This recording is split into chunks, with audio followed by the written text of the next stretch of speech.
길을 재촉하고 있었습니다. 오늘 본문 말씀 앞부분에 나온 16절 하반절에 보니까 오순절 안에 예루살렘에 이르려고 급히 감이러라 라고 얘기를 했습니다. 왜 사도 바울이 오순절 안에 예루살렘으로 급히 가려고 했을까? 두 가지 이유를 추정해 볼 수가 있습니다. 하나는 당시 예루살렘 교회와 또 예루살렘이 흉년이 많이 들어오는데 이 사도 바울이 3차 전도를 하면서 헌금을 많이 모으면서 예루살렘에 어렵게 살고 있는 그 성도를 도와주기 위해서 헌금을 빨리 전달했기 때문에 해야 되기 때문에 예루살렘으로 빨리 가려고 했다라고 볼 수 있고요. 두 번째는 3차 전도를 6년 정도 했는데 6년 정도 하는 3차 전도의 결과를 보고하기 위해서 그렇습니다. 어디에다가 교회를 세웠고 세례받은 사람은 얼마 정도 되었고 예수를 믿은 사람은 얼마 정도가 되었고 얼마나 교회가 확장되었는지 교회가 그 얘기를 하면서 예루살렘이 모교회니까 이 예루살렘을 모교회로 해서 그 지역에 퍼진 걸 보면서 그 성도들에게 많이 얘기하고 싶어서 예루살렘으로 오순절 안에 가려고 했다라고 보게 됩니다.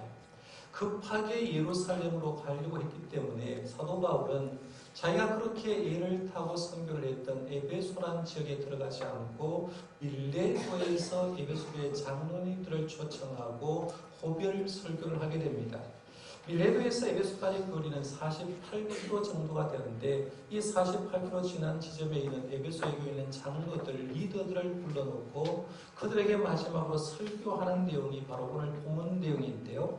오늘 본문 말씀을 조금 분류를 해보면 18절에서 21절 말씀은 과거 에베소에서 3년 동안 사역할 때 그 사역을 회상하는 내용이고 22절에서 25절 말씀은 사도 바울의 현재적인 고백이 담겨있는 말씀입니다. 그러니까 오늘 본문 말씀을 보면서 이 두 단락의 내용으로 구성되어 있다고 보셔야 오늘 본문이 제대로 보일 겁니다. 먼저 18절에서 21절까지 말씀한 사도 바울이 과거에 에베소에서 3년간 어떻게 사역했는가를 생각해 볼 필요가 있는데요. 사도 바울은 에베소 교회 사역을 하는데 네 단어로 나는 이렇게 사역했다라고 얘기를 합니다. 오늘 말씀 19절 말씀에 보면 있는 두 단어가 나오죠. 하나는 겸손, 또 하나의 단어는 눈물이라고 얘기합니다. 모든 겸손과 눈물이며라고 하는데 겸손한 사역을 나는 했다. 두 번째, 눈물의 사역을 했다라고 얘기를 합니다.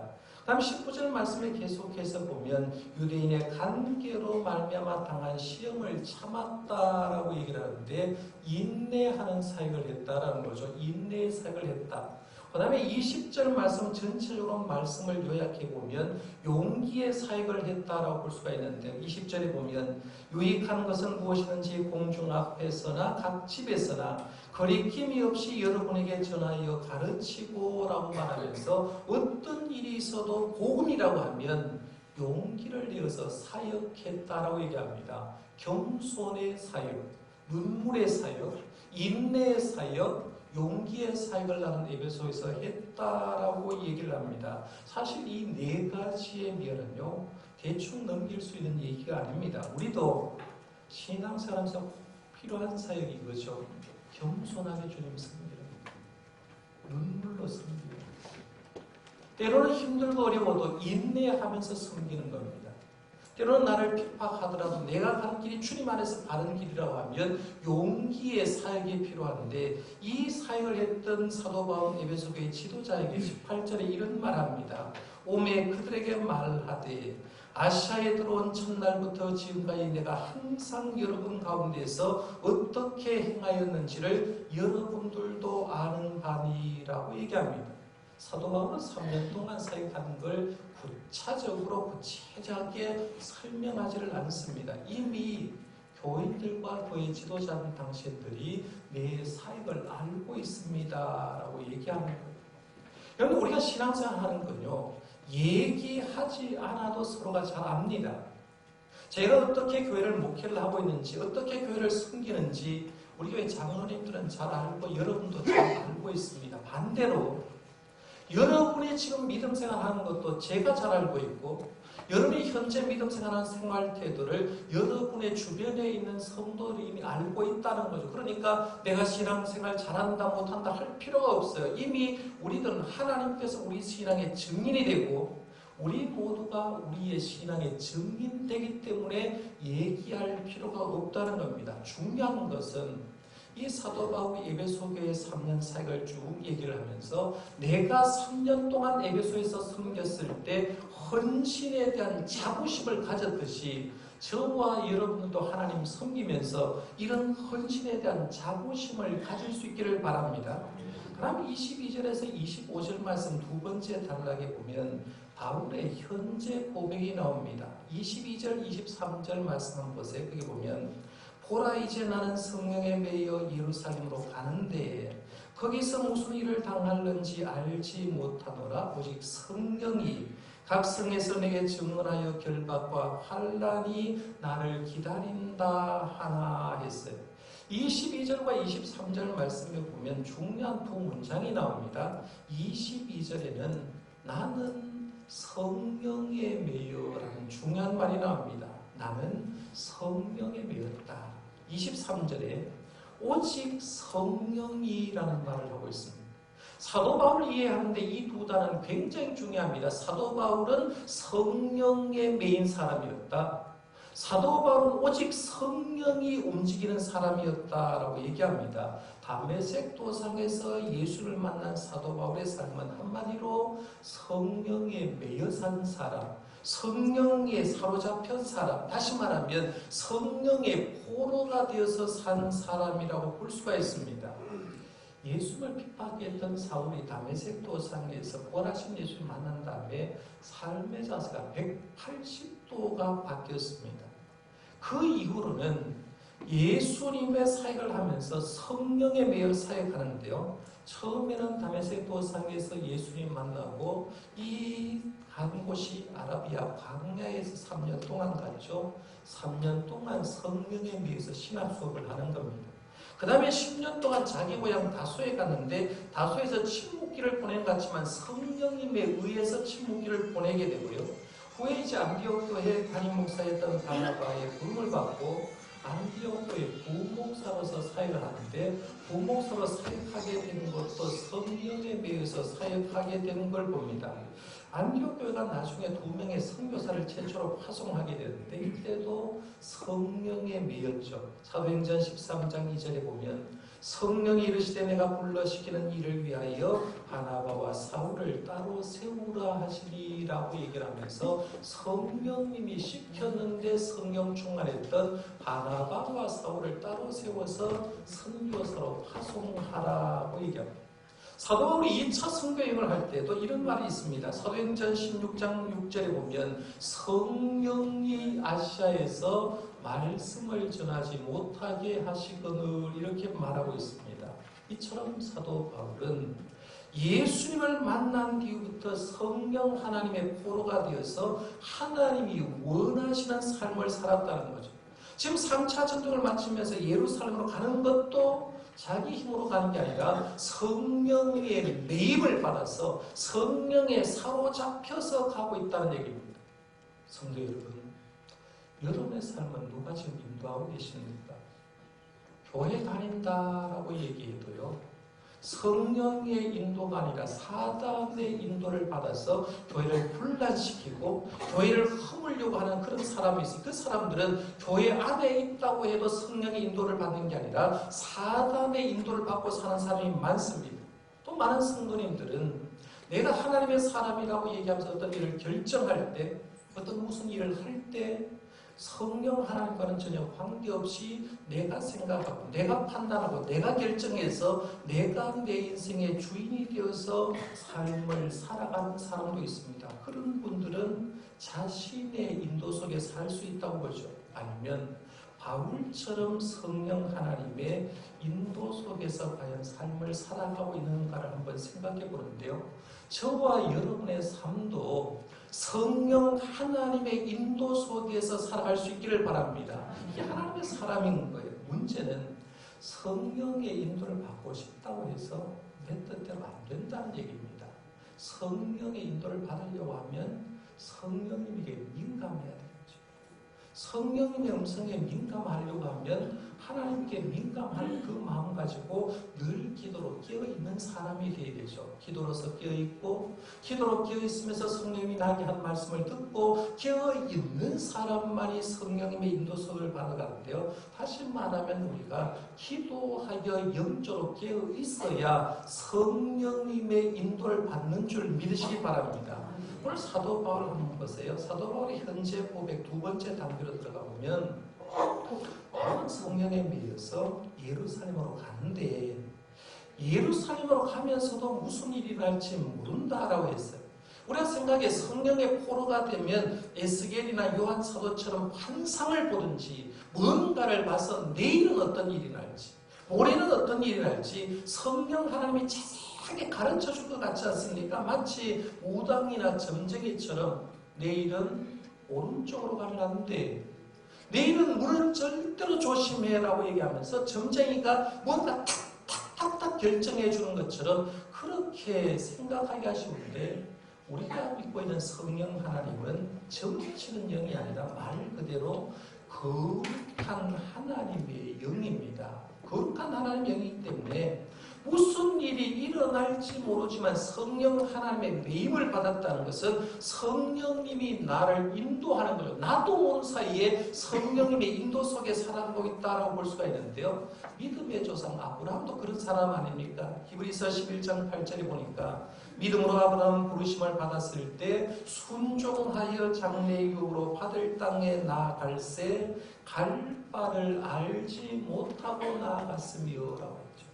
어디로 가는지 모르는데 성령님이 가라고 하니까 가는 거죠. 그 말씀에 순종하고 갔다는 거예요. 지금 사도 바울도 그렇습니다. 성령 하나님의 인도하니까 순종하면서 예루살렘으로 갑니다. 가는데 가봐야 자기가 성도여행 6년 동안 했다고 수고했다고 격려해주고 위로해주고 칭찬해주기보다는 결박과 환난 당할 거다라고 추정을 합니다. 오늘 말씀 예를 한번 보세요. 22절 다시 보면 보라 이제 나는 성령에 매여 예루살렘으로 가는데 거기서 무슨 일을 당할는지 알지 못하노라 했어요. 그리고 추정을 합니다. 23절에 오직 성이 각 성에서 내게 증언하여 결박과 환난이 나를 기다린다 하시냐 했어요. 3차 전도하면서 귀환을 하는데 자꾸 사람들이 하는 말이 예루살렘 가지 말라고 가면 어렵다고 거기에 가면 힘들다고 얘기를 하는 것 봐서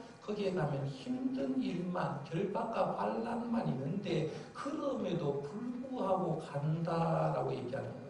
그러면서 24절에 위대한 신앙 고백을 합니다. 사도 바울의 신앙 고백 가운데 굉장히 귀한 고백인데 이렇게 말합니다. 내가 달려갈 길과 주 예수께 받은 사명 곧 하나님의 은혜의 복음을 증언하는 일을 마치려 하면은 나의 생명조차 조금도 귀한 것으로 여기지 아니하노라. 이 구절은 굉장히 재미있게 썼어요. 묻고 답을 쓰고 있어요. 한 구절 안에 쉽게 말하면 시험 문제 안에 답이 있는 거예요. 한번 잘 보세요. 내가 달려갈 길은 뭐냐 하는 거죠. 사도 바울이 지금 달려갈 길은 뭐냐? 그 다음에 답을 쓰고 있어요. 내가 달려갈 길은 주 예수께 받은 사명의 길이다. 답을 썼죠. 내가 달려갈 길은 주 예수께 받은 사명의 길이다. 그럼 주 예수께 받은 사명이란 게 도대체 뭐냐는 거예요. 그 다음에 썼습니다. 곧 하나님의 은혜의 복음을 증언하는 일이다. 이렇게 썼죠. 굉장히 재밌지 않습니까? 오늘 말씀은 내가 달려갈 길은 주 예수께 받은 사명의 길이고 예수께 받은 사명은 하나님의 은혜의 복음을 증언하는 일이고 복음을 증거하기 위해서는 내 하나밖에 없는 생명도 아끼지 않는다. 이렇게 썼습니다. 그럼 저 사람이 큰 인물이다. 저 사람이 보통 범인이다라고 구별하는 방법이 여러 가지가 있지만요. 사명을 가지고 구별할 수가 있어요. 큰 인물은 이런 사람입니다. 큰 인물은 자신이 받은 사명을 잘 알고 그 사명을 이루려고 노력한 사람은 큰 인물입니다. 반대로 보통 인물은 자신의 사명이 무엇인지도 모르기 때문에 그냥 그렇게 살아가는 사람입니다. 여러분 존경하는 사람 한번 해보세요. 마다 테레사 수녀, 한경진 목사님, 여러분이 존경하는 어떤 사람도 괜찮아요. 여러분이 존경하는 대부분의 사람은 사명을 알았던 사람이고 사명의 길을 걸어간 사람을 여러분 존경하죠. 보통 사람은 존경하지 않았을 겁니다. 사명의 사람 가운데 우리나라 역사의 한 사람 좀 소개하려고 하는데요. 남궁옥 선생님이라는 분이 계십니다. 요즘 우리 주변에 이런 선생님 분은 잘 볼 수가 없는데 일제시대까지만 해도 이런 분을 보셨을 겁니다. 수염을 쉽게 길었잖아요. 1863년에서 1939년까지 사셨던 남궁옥 선생님입니다. 교회 직분은 장로님이었습니다. 장로님으로서 세상을 떠났어요. 이 남궁옥 선생은 고종 황제의 영어 통역관으로 시작했어요. 사역을요.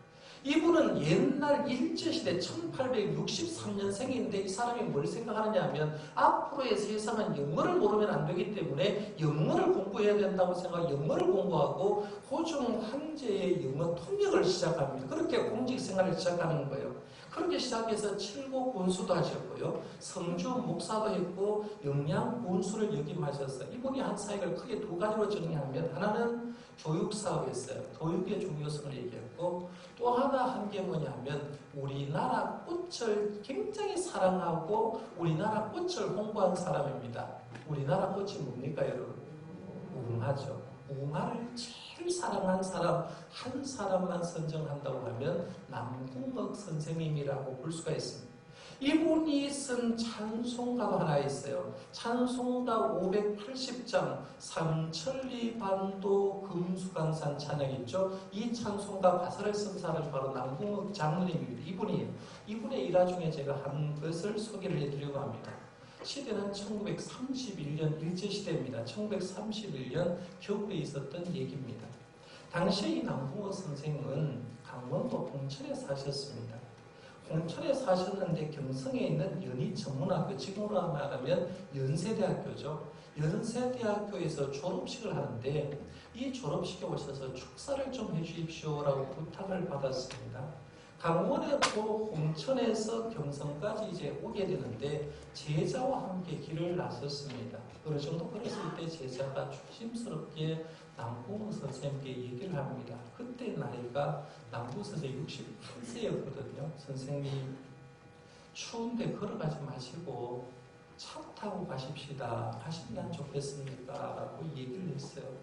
연세가 68세 되는 어르신이었고 300리길을 홍천에서부터 경성까지 걸어야 되기 때문에 어른을 생각해서 차 타고 가십시오라고 이렇게 얘기를 했는데 남궁옥 선생이 하는 말이 우리 힘으로 자동차를 만들 때 그때 타고 가세요라고 얘기를 하면서 우리나라의 힘으로 자동차를 만들면 그때서 한번 타고 가세요라고 말하면서 거절을 하고 걸어서 가게 됩니다. 그렇게 경성에 300리길을 걸어가서 졸업식 축사를 하는데 축사하는 장소에서 이런 말을 합니다.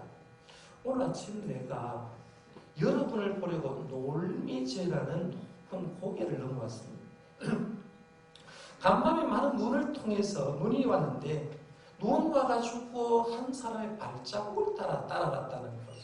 그래서 어떤 사람이 앞장서 갔기 때문에 그 발자국을 따라가면 된다라고 생각하고 따라왔는데 가다가 보니까 그 발자국이 정상적인 길로 가지 않고 겨울로 내려가서요. 아마 목적지가 달랐던 것 같아요. 그래 가서 뭐 실패를 하고 따라가던 발걸음을 다시 수정해서 이 남궁옥 선생이 자기가 추억했던 자기가 기억하고 있던 길을 가면서 길을 내고 그러고 나서 뒤에서 날 보고 따라오는 사람이기 때문에 바른 길을 내면서 가야 됐다 생각하고 길을 헤치면서 발자국을 제대로 남기면서 그렇게 왔다는 겁니다.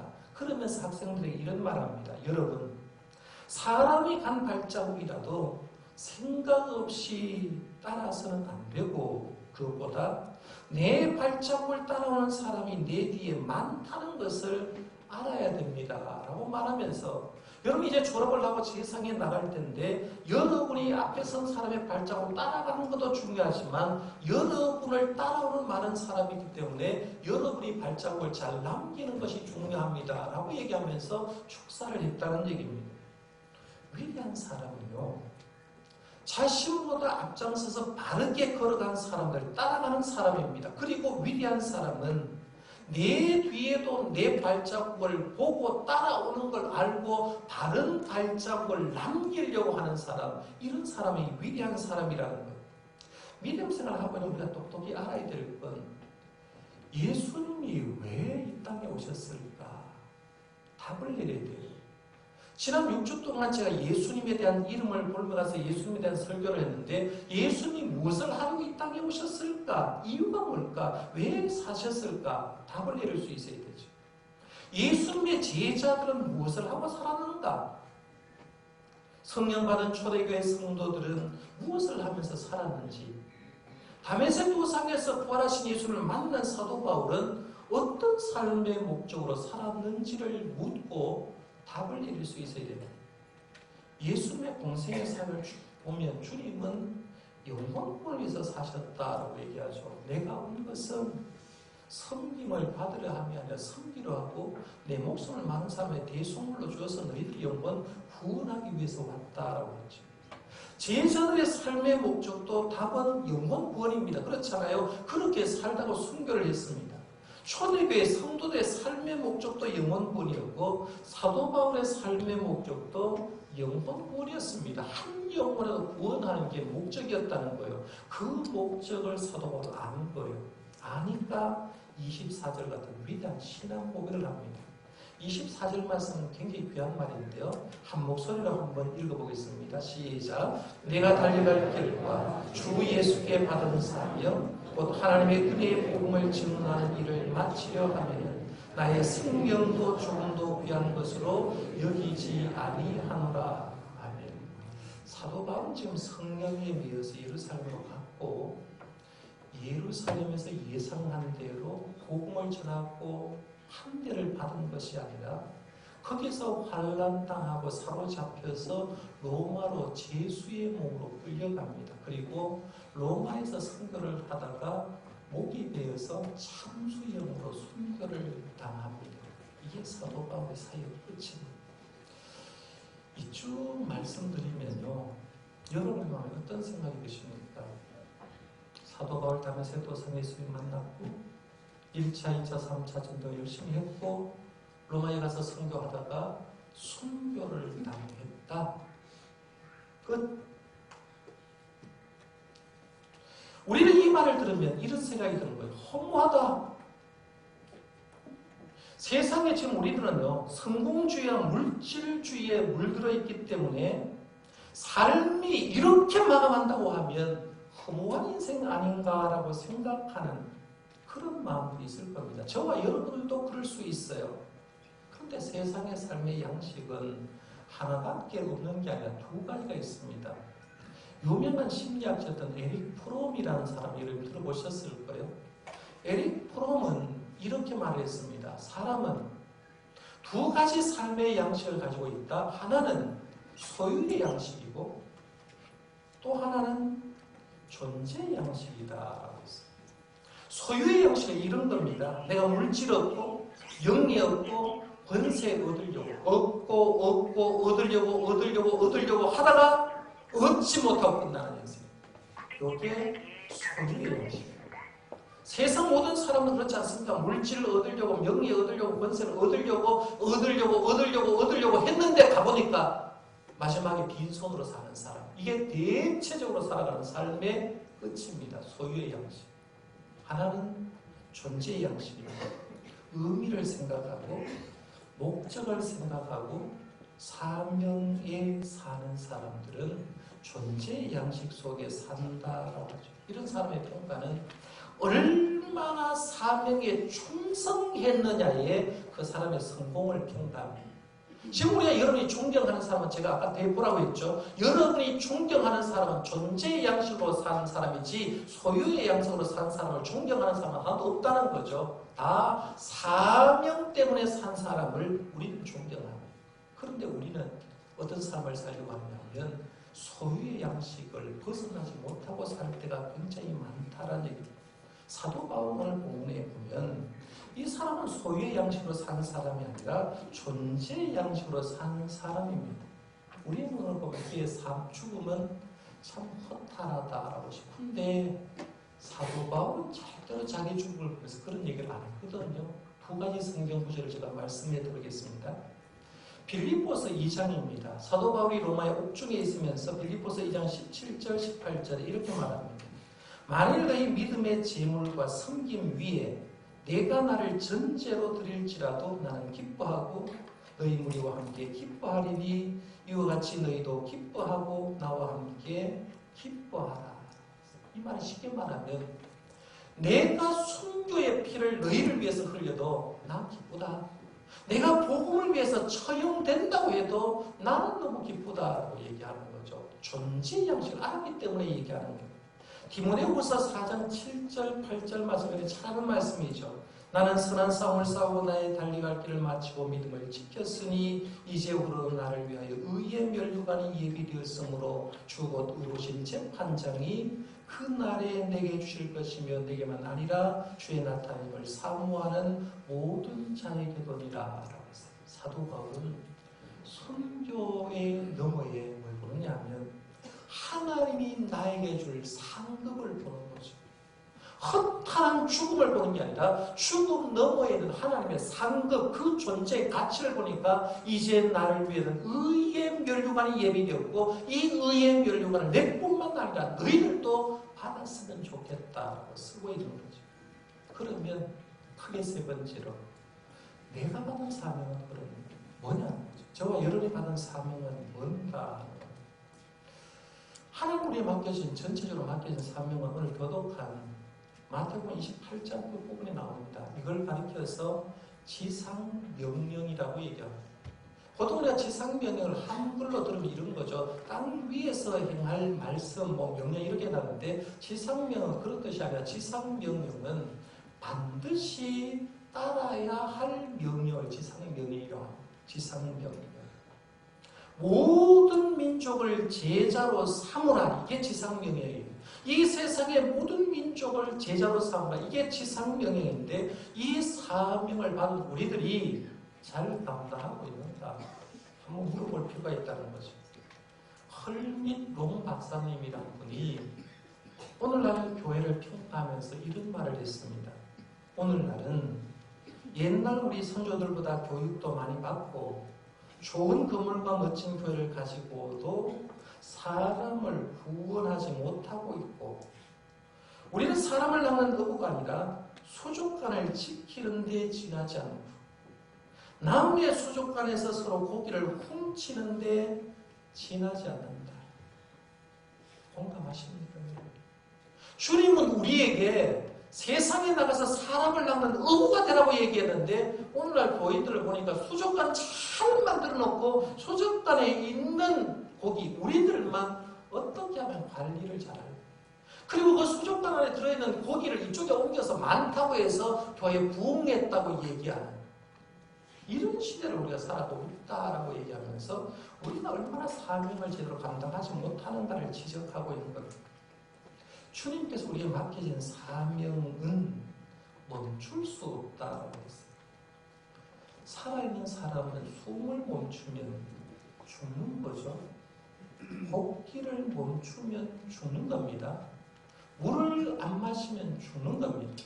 살아있는 사람이 숨을 멈출 수 없는 것처럼 하나님의 사명을 받은 우리들도 멈출 수 없는 일이 있는데 그게 뭐냐면 사명이라는 거죠. 그 사명, 지상명령, 땅끝까지 이르러 제자를 삼는 일, 이거는 멈추어서는 안 되는 일이라고 얘기하는 거죠. 정말 여러분이 힘들지만 주님을 위한 사명의 삶을 사시기를 바랍니다. 그걸 회복하셔야 된다는 거죠. 그럼 마지막 네 번째로 우리가 사명의 길을 걸어가는 사람에는 어떤 상급이 있는가 한번 생각해 볼 필요가 있는데요. 시간 관계상 네 가지만 제가 정리를 한번 해보겠습니다. 전도자가 받을 상급은 첫 번째로 우리의 이름이 생명체에 기록되고요. 그 다음에 플러스 면류관이 주어져요.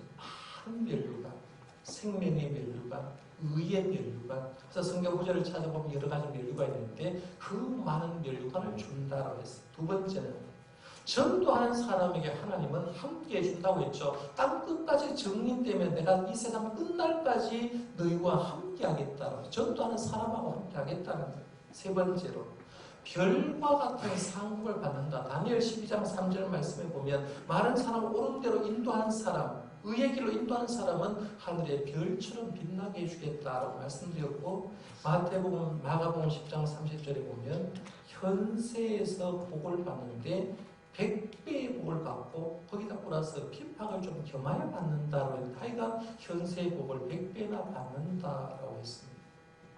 오늘 제가 사명에 대해서 말씀을 드렸습니다. 현재도 멈출 수 없는 일, 주님이 나에게 맡긴 사명이다. 그게 바로 복음 전가라고 말씀드렸는데요. 우리 교회에서는 11월 6일에 총동원 인도주의를 전하고 노력하고 있습니다. 남의 일처럼 여기지 마시고 기관에서 모여서 어떻게 전도할까, 구역에서 모여서 어떻게 전도할까, 우리 성도님들도 어떻게 하면 수족 간에 있는 고기가 아니라 바다에 나가서 험한 세파에 힘들어하는 그 고기를 어떻게 하면 우리가 어부가 되어서 전도할까 한번 생각해보아서 전도자가 됨으로 전도자가 받은 놀라운 상급을 받고 살아가는 저와 여러분들 되시기를 바랍니다. 기도하겠습니다.